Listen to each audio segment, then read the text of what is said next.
Ini nih senjata perang para ibu-ibu Nusantara. Iya, fams, cobek. Hihihi.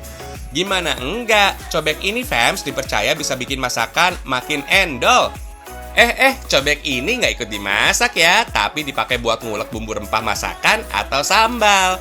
Makan nasi tanpa sambal, bagai sayur tanpa garam. Betul apa betul, fams? Hihihi.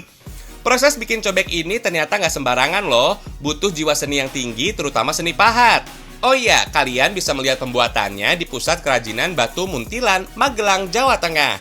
Nggak cuma cobek biasa tuh, di sini juga ada cobek karakter, lumpang, sampai kerajinan dari batu lainnya. Kerajinan ini sudah terkenal sampai keluar Pulau Jawa, fams. Dalam pembuatan cobek, batu-batu berukuran besar ini harus dipotong-potong dulu, fams.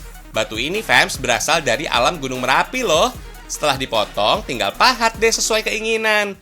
Kalau yang dibuat ini sih lumpang, fams. Untuk menghasilkan satu buah lumpang butuh waktu 1 hari atau lebih. Maklum, fams, proses bikinnya masih dilakukan secara manual. Karena dibuat dari batuan asli, lumpang ini bisa awet loh, sampai puluhan tahun.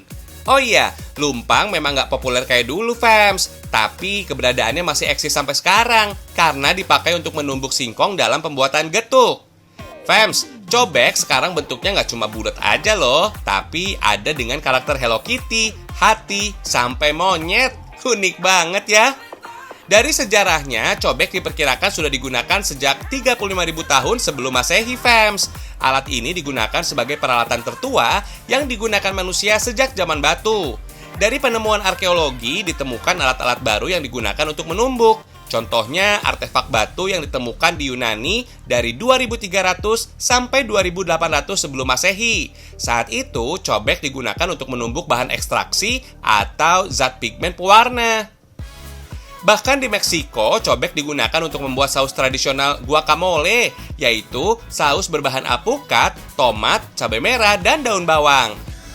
Sedangkan di Jepang, pembuatan mochi juga masih menggunakan lesung batu. Katanya sih proses pembuatan secara manual ini bisa menghasilkan mochi dengan cita rasa lebih nikmat. Makin kesini, cobek gak cuma dibuat dari batu aja, tapi ada yang berbahan baku kayu yang lebih praktis dan ringan. Cobek kayu ini, fams, biasa digunakan sebagai wadah lauk dan sambal di beberapa restoran. Untuk cobek kayu ini, bikinnya nggak serumit cobek batu, fams. Karena kebanyakan dibuat sebagai wadah, maka cobek kayu ini dibuat hanya berdasarkan pesanan aja tuh. Prosesnya yang mudah, maka bisa menghasilkan 50 buah cobek kayu per hari, fams. Nggak cuma jadi wadah makanan ya, cobek kayu ini juga beralih fungsi loh sebagai hiasan rumah yang cakep. Misalnya, batik kayu ini nih. Kalian bisa loh lihat proses pembuatannya di sentra batik kayu di daerah Krebet, Yogyakarta. Bagus-bagus banget ya.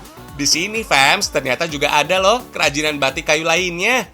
Cara bikinnya, kayu harus dilukis secara manual, lalu kasih pewarna. Jemur deh. Lanjut, rebus batik kayu agar warna dan lukisannya makin pekat. Proses penjemuran dan perebusan ini dilakukan sebanyak 2 kali agar hasilnya lebih maksimal. Beh, cakep.